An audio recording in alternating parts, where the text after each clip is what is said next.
Digital minimalism, or my version, which I like to call digital intentionalism, which to me is all about getting really intentional about the energy, the time, and the attention we're giving to our tech activities. To really ensure that our tech is not in control of our lives, but that we are truly utilizing tech as a force for good.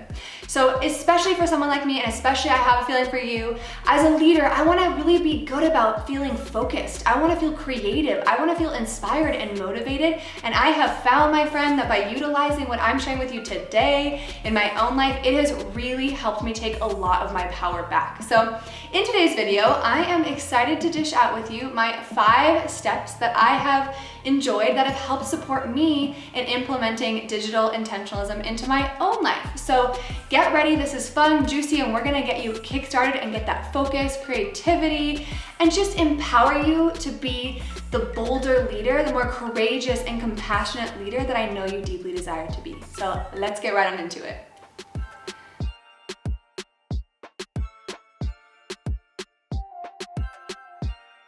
Hi there, and welcome back to my channel, the space for ambitious women who are looking to unlock their potential and rock their fiercely feminine leadership.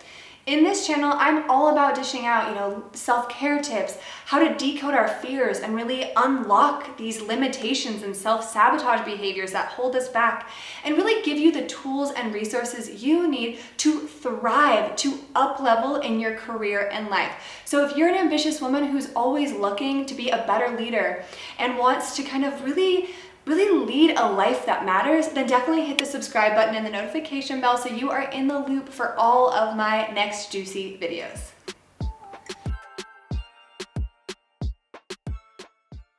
So we're gonna get right on into it. And if you're sitting there wondering, what inspired me to get interested in digital minimalism? What are the resources? What's the research and kind of the science behind why this matters so much? Then I highly recommend checking out this video I did here that I posted last week, where I really dive into kind of why I made this conscious decision. But in this video, we're gonna be digging right on into the steps you can take today. So the first step that I'm gonna share is awareness. So for me personally, I was feeling just like I was being pulled in a million directions. As I share in this video, I really brought up how I had this feeling like I was in a kind of a bit of a constant state of some stress underlying. I would struggle to sleep. That's been one of the biggest game changers for me, is watching how much better I sleep now that I've incorporated this into my life. I was just noticing like I couldn't quite dive as deeply into my creativity as I wanted, and my focus, that was a huge one for me. I just really felt like I wasn't as capable to focus, and I would feel more bored or just distracted a lot. And so this specific step of awareness was so key for me because it really gave me insight into seeing where I was allocating and spending a lot of time and energy and my attention in these really obvious but also subtle ways that were creating a lot of this kind of attention residue. I was leaving my attention in so many places. No wonder I felt like my mind might explode sometimes, quite often. And so what actually really supported me here was my not to-do list guide that's for free that you can check out in the description box below, where I really got to inventory the way I spend my time and energy. And it was there where I started to notice, okay, which activities do I find really energizing and which activities are really draining for me? And that gave me a lot of that Kickstarter I needed to start noticing how tech really supported me versus the cost that certain tech was creating in my life. And was I really willing to let maybe a little bit of that positive be more important than the actual drain that I find that tech activity to truly give me? And so it's in this awareness stage where the key for you is to go and to look at, I would recommend at least a week. Look at a general week of yours and to get really crystal clear about all of the tasks, the to-dos, the little subtle things you spend time on in a day, and to start inventorying all your different tech activities. Take note of all the apps you use. Take note of how much time you spend just kind of searching for things that may be cluttered. It's really important to get as honest and as transparent and gain as much visibility into kind of where you are spending your energy and attention. So that's what this awareness step is all about is just getting radically honest with yourself and noticing where and how you're relating to your technology. So that's step number 1. All right, so now that you've gotten really aware and have gotten visibility on kind of everywhere you're spending your energy in the tech world, you really get a taste, or what I saw is I really got a taste to see kind of also the cost, like these areas that were kind of costing me by my energy. I was getting drained by certain tech activities. And so what I recommend here in step number 2 is then to create your mantra. And why I am all about a mantra is, frankly, it's not easy to change a lot of the time, especially to change behaviors that are so habitual. And I think with us in our tech world, or what I realize with myself, is if you ever find yourself just reaching for your phone for no real reason, but just reaching for it, habit, that's very subconscious that I realized in myself. Or a big one is, do you ever notice if you look at your phone, you may just have like this sequence of apps that you look at. You know, you're like, okay, email, WhatsApp, Facebook, Instagram. Email, Facebook, whatever it is your version, right? And it's so interesting because it's these habitual habits that we have that we really need extra support in kind of shifting and changing. So for me, this mantra has really helped me because after getting that awareness of kind of what I was doing, now I needed to get really clear on why I cared about changing. I'm all about a mantra also because as many of you know here on my channel, I have made a lot of changes over the past couple of years on my eating habits. And it has made a world of difference in helping me heal my gut. It made a world of difference in the way I digest food and various health ailments I had. And actually I have a video, if you want to check it out right here, that I'll put here called All About Mindful Eating, where I share some of those shifts. But what I found in that example was that if I didn't have a strong why or a strong mantra for why I was shifting my eating habits, it was very easy to then reach for things that weren't going to make me feel well. Like it was very easy. I'm very lactose intolerant. It would be very easy to reach for that cheese, you know, just out of habit, because I could, you know, this small pleasure in my mind could quickly outweigh the negative impact I was going to face later for eating that cheese, right? Similarly with tech, I found that creating a mantra for myself has really supported me and been essential. Like it is so essential in supporting me in really shifting my behavior. So my mantra as an example has been less is more. And why this has been so pivotal for me is I realized I had this concept that I needed more, like more is always better.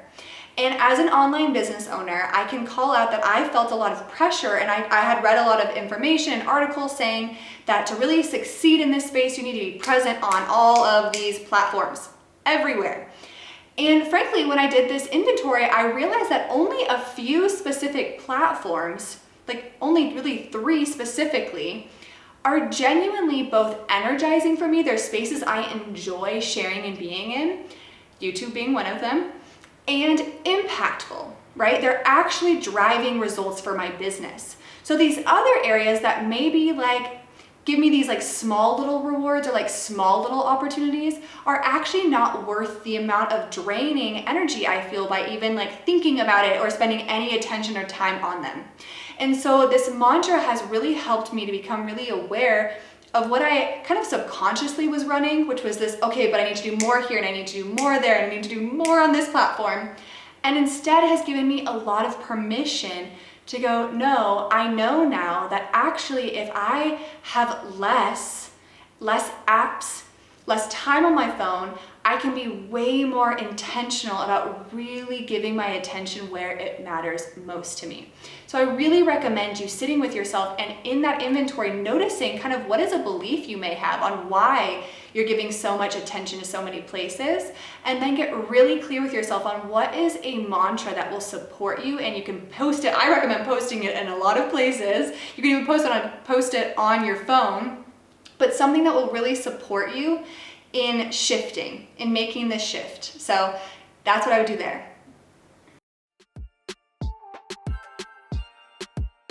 So now that you've really set up your mantra, that process of creating your mantra, I found really, because it's a simple statement, but that process of setting up my mantra really gave me a lot of clarity and intentionality into what tech activities actually matter to me. So it's actually through that process of creating the mantra that I find your why gets really instilled of what actually matters to you. What are the high value, high quality tech activities in your life? So naturally, step number 3 is to declutter. No joke, this is the time to get really honest with yourself and Marie Kondo your digital life. So I would say 2 places that I found were essential for me to start with to really see all this random clutter I had picked up on was the apps on my phone, to really get to notice these random apps that I had downloaded at some point that I honestly have never used, and just only ensure that the apps on my phone that I have are ones that don't just bring like some element of value, but genuinely create high quality value in my life. So that was a big one. The second area is your inbox. Like, I don't know about you, but I realized through the inbox decluttering how many random subscriptions, like to random gyms I think I went to once using ClassPass, like all these random subscriptions I had.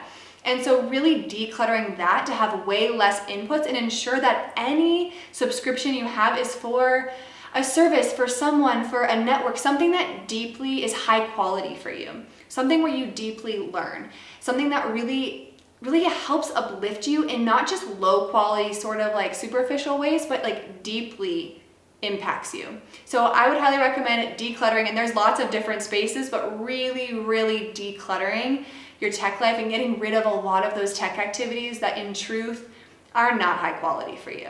And that's the big threshold that in the digital minimalism world they talk a lot about, is that low quality, tech consumption versus the high quality tech consumption, and just ensuring you really shift into only maximizing your life with those high quality tech activities. That has been a game changer for me. And that decluttering process also just feels flipping good. So I hope you enjoy that step.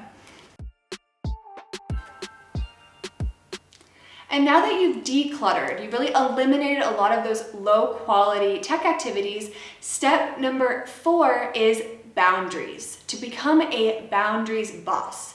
And the key to boundaries I have found is to be very specific with them, to really support you in having a general strategy and framework. So I'm going to share with you a couple of the boundaries that I have personally set up. So one that I've actually set up with my partner, and this is where communicating with those in our lives are really important, and also gives them, I found, opportunity to also feel empowered with these digital minimalism and digital intentionalism philosophies. And so what I would recommend here for us, what we did was a no screens in bed boundary. So our bedroom is free from tech. And this has been really helpful, ensuring that the bedroom is a space for connection, for intimacy, for relaxation, for really unwinding, and for sleep. The second boundary that I have personally was really hard for me, to be honest, initially, but has been so helpful and empowering, has been I now only look at my phone twice a day. And I do it specific, like once in the morning and once in the evening. And only for an hour in the morning and for 2 hours in the evening. And this is when I do all my responding to clients, to friends, to family. It really has ensured that I'm very intentional where I'm spending that energy and time. So again, this is for all of my messaging, this is for all of my social media, this is for everything. And it's been amazing to watch how in my head initially I thought, oh no, but what if I have something important, or someone messages me something important in the middle of the day and I don't respond, when in reality, I'm not saying be off your phone all day and don't respond to anyone. The key for me is it's given me freedom to just really prioritize that when I do go on these apps, I'm responding to what matters most, and I'm not just constantly reacting to every message or every input that comes my way. So I have found personally that setting up these boundaries, and these are just 2 of the examples, have really made a really big difference in helping me to have more space to focus, to really just dive deep into my work. And when I'm with people I love, to be really present with them, and in my creativity, to now have space for more creativity. So I hope, like I said, you become a boundaries boss, and specificity I find is key here. And now that you have these boundaries set up, step number 5 is then to create your support systems. So for me, I'm just gonna share 2 support systems that I find have helped me a lot. One is I've actually created some setups with my tech. So I love the Screen Time app as an example, where it's really supported me in setting up boundaries on my phone. So only certain apps are available at certain times. So, if I do have that habitual habit where I want to go to my phone maybe at 9 a.m., I can look and it goes, nope, Screen Time is not available till 10:30. And it's just that support system that helps me to look at my phone again and go, oh yeah, right, okay, and put it back down. Another good example I find is self-care. So in your inventory, and just as you've been setting up your mantra and through this process, you may have started to notice, like, as you've been creating space, that maybe your interest in certain topics, maybe you've always wanted to do a certain hobby or to learn something and you just kept using the excuse, I don't have time for it. Well, what's really beautiful that I have found in implementing these digital minimalism kind of techniques and what, like I said, my version, digital intentionalism into my life, is I now have more space and time. And so what I have really found valuable is I finally am painting. Like, I have wanted to paint for so many years. I've thought about it. I've gone like, okay, eventually I'll do this. Now, this time, this energy I've taken back, I now get to enjoy, because I'm not on my phone. I'm not just like randomly streaming any day of the week. I now also, another boundary I have is to only stream 1 day a week on the weekends. So there's no like Netflix, there's none of that during the week. So that gives me my evenings back, where I really spend a lot of time like in this painting, reading, writing, cooking. I've really grown to love cooking again.